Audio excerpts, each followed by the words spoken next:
Right, Megan Rapinoe, Alex Morgan and other players of the US women's national team have reached a settlement with the US Soccer Federation over claims they had been systematically underpaid for years compared with the men's team. To explain more on this, and let's cross live to Anton Toloui, who's across this story for us.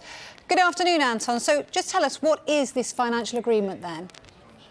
Yeah, lots been made, Vicky, of the $24 million figure, the settlement that we paid to the US players. But if you look closely at the wording of the release from US Soccer and the players, the word compensation isn't mentioned. So this is effectively back pay to make up for the years the US women's national team wasn't paid the same as their male colleagues. And it's a huge victory, not just for the players, but for equal pay in sports in general, just simply because of the huge profile of this case. Look, this case has been in the courts for 3 years, but this grievance with US Soccer goes back probably about 6. And initially, it was a fight to even just get recognition. Then 2 years ago, a federal judge ruled in favour of the US Soccer and against the players' claims, extinguishing hope amongst many, but not the players themselves. And the players have not just been fighting against unequal pay during the most successful time, by the way, in US soccer's history, but also they've been fighting what they call blatant misogyny. Here's a case in point. US soccer's previous president, Carlos Cordero, he had to quit because the court filings showed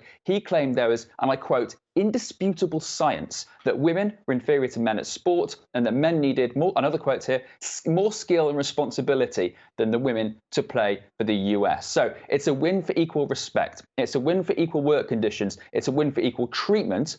And with US Soccer now promising to equally pay men and the women's sides going forward, going into the next World Cup, it's a victory for the next generation of players coming through. Yeah, absolutely right indeed. The lawsuit over gender discrimination was filed before the 2019 World Cup. So how huge is that outcome then?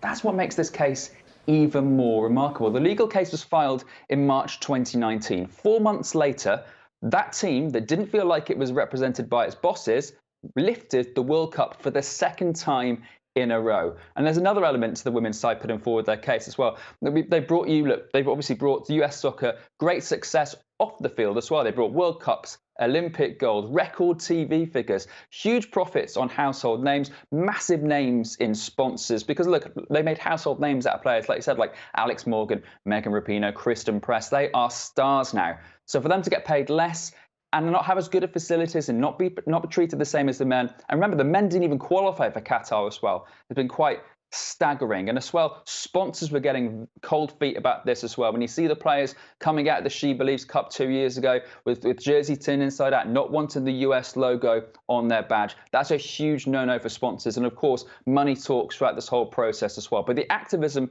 of the US players really has to be respected. They've stood up against racial injustice. They've stood up against sexual exploitation in the sport. Bullying from coaches, that's been looked at and hopefully being eradicated within the NWSL. And now one of the biggest victories yet. The US players have managed to secure equal pay for men and women going forward. What a triumph. Thank you very much, Anton.